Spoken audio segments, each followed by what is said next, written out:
আগেরবারের মতো যেন সরফরাজ জিন কোনো সমস্যা করতে না পারে সেজন্য জান্নাতের মামা ও বাবা মিলে একজন কবিরাজকে বসিয়ে রেখেছেন। কবিরাজ পাশে বসা, ছেলেটাও তার সাথে আসা। সবাই জান্নাতকে দেখলেন আর পছন্দ করলেন। জান্নাতকে পছন্দ হওয়ায় সবাই মিলে তাদের বিয়ে ঠিক করলেন। দুদিন পর তাদের বিয়ে। যাই হোক, জান্নাত বিয়ে পাকাপোক্ত করে সবাই চলে গেলেন। বিয়েটা নানা বাড়িতেই হবে, তাই 2-3 দিন এখানে থাকতে হবে। যাই হোক, রাতে সবাই খাওয়া দাওয়া শেষে মামাতো বোনের সাথে শুয়ে পড়েন জান্নাত। শুয়ে পড়ার জন্য মামাতো বোন জান্নাতকে বললেন। মামাতো বোন বলল, আচ্ছা আপু, শুনলাম তোকে নাকি একটা জিন পছন্দ করে। হ্যাঁ তো। তো মানে? তাহলে ওকে কেন বিয়ে করছো না? আমি হলে তো আনন্দে জিনটাকে বিয়ে করতাম। আহ, জিন কত সুন্দর, তাই না? তুই দেখেছিস জিনকে? যখন ধরে ঘাড় মটকাবে তখন বুঝবি। ঘাড় মটকালে মটকাবে। আপু শোনো না, ওই জিনটার সাথে আমাকে কথা বলিয়ে দাও না। আমি জিনের সাথে প্রেম করব। খুব বার বেড়ে গেছিস তুই। ঘুমাবি নাকি মামিকে ডাকবো? ওকে, ঘুমালাম, শুভরাত্রি। এই বলে মামাতো বোন ঘুমিয়ে গেলেন। জান্নাতে ঘুমাবে এরকম একটা অবস্থায় সরফরাজ জিন জান্নাতের কাছে আসলেন। জিনকে দেখে জান্নাত বললেন, আরে আপনি এখানেও আসছেন? প্লিজ চলে যান। দেখুন মামাতো বোন পাশে ঘুমাচ্ছে, ও জেগে গেলে সমস্যা হবে। সরফরাজ বলল, কি হলো জান? এভাবে তাকিয়ে আছেন কেন? কিছু বলুন। তুমি বিয়েতে রাজি হলে কেন? রাজি হব না তো কি করব? মা বাবা বিয়ে দিতে চাইলে না করবো নাকি? তোমার বিয়ে হলে আমার কি হবে? আমি কি জানি? জান্নাত, আর কতবার বলবো আমি তোমাকে পছন্দ করি, আমি তোমাকে বিয়ে করব। কিন্তু আপনি একটা জিন, আপনাকে কিভাবে বিয়ে করব? কেউ কি মেনে নিবে নাকি? তুমি রাজি হলে মেনে নিবে, একবার বলো রাজি। এখন বলে লাভ নেই, আমার বিয়ে ঠিক হয়েছে। 2 দিন পর আমার বিয়ে। তোমার কি মনে হয় আমি এত সহজে তোমার বিয়ে হতে দেব? কেন হতে দিবেন না? দিবেন না কেন? বাবা আর মামা মিলে কবিরাজ নিয়ে আসছে। কবিরাজ থাকলে আপনি কি করবেন শুনি? কবিরাজকে তুলে আসার মারবো, বুঝলা? এসব বাদ দাও, তুমি বাড়িতে বলে দাও বিয়ে করবে না। না, পারবো না। ঠিক আছে, করো, দেখি কিভাবে বিয়ে করবা। দেখেন, এখন চলে যান, মামাতো বোন জেগে যাবে। চলে যাবো তাই না? ঠিক আছে, যাচ্ছি। তবে আবারও বলি, বিয়ে করো না। উল্টোপাল্টা কিছু হবার আগে এসব বন্ধ করো। এই বলে সরফরাজ জিন জান্নাতের মামাতো বোনের পা ধরে এক টান দিয়ে বিছানা থেকে ফেলে দিয়ে চলে গেলেন। বিছানা থেকে আচমকা ধপাস করে পড়ে মামাতো বোন জান্নাতকে বলল, এটা কি হলো? আমি নিচে পড়লাম কিভাবে? তুই কি আমাকে ধাক্কা দিলি নাকি? আমি না। তুই স্বপ্ন দেখে একা একা পড়লি, এখন আমাকে দোষ দিস কেন? কি? স্বপ্ন দেখে একা একা পড়লাম? কি জানি, হতে পারে। এবার ঘুমা। জান্নাতের কথায় মামাতো বোন আবার ঘুমালেন। এদিকে জান্নাতও কিছুক্ষণ পর ঘুমিয়ে পড়লেন। এভাবে কেটে গেল একটা দিন।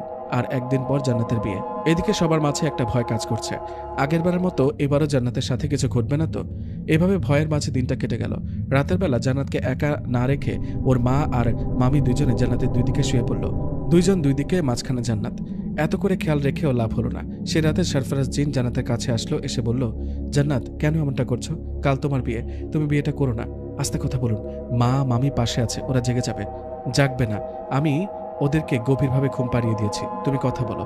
জান্নাত, একবার বলো তুমি বিয়েটা করবে না। দেখুন, আমি মা বাবার মুখের ওপর কথা বলতে পারবো না। তাহলে তোমার এটাই শেষ কথা তাই না? তুমি বিয়েটা করবে? হ্যাঁ করব। আমার কিচ্ছু করার নেই। ওকে, ভালো থেকো, দেখা হবে তোমার সাথে খুব তাড়াতাড়ি। এই কথাটা বলে সরফরাজ জিন চলে গেলেন। এদিকে জিন চলে যাওয়ার পর চিন্তা আর ভয়ে জান্নাত সারা রাত না ঘুমিয়ে জেগেছিলেন। সকালবেলা জান্নাতের মামা ও বাবা ঘরোয়াভাবে জান্নাতের বিয়ের আয়োজন করেন। এদিকে জান্নাত ওর বাবা ও মামার সাথে দেখা করে গতরাতে ঘটে যাওয়ার সব ঘটনা খুলে বললেন। জান্নাত বললেন, বাবা, আমার কেমন জানি ভয় করছে। আমি তোমাদের বলিনি, গতরাতে ওই জিনটা আমার রুমে এসেছে, আমার সাথে কথা বলেছে। কি বলিস? কি বলেছে ও? ও বলেছে যেন আমি বিয়ে না করি, এই বিয়ে যেন ভেঙে দেই। আর কিছু বলেছে? বলেছে ও এত সহজে আমার বিয়ে হতে দিবে না। বাবা, আমার কেমন জানি ভয় করছে, কিছু হবে না তো?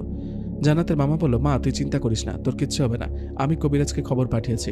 কবিরাজ এসে আমাদের পুরো বাড়িটা বন্ধ করবে, আর উনি দাঁড়িয়ে থেকে তোর বিয়ে দেবে। ওই জিন তোর কোনো ক্ষতি করতে পারবে না। জান্নাতের মা বলল, চিন্তা করিস না মা, চল গোসল করে রেডি হতে হবে, বরপক্ষ চলে আসবে।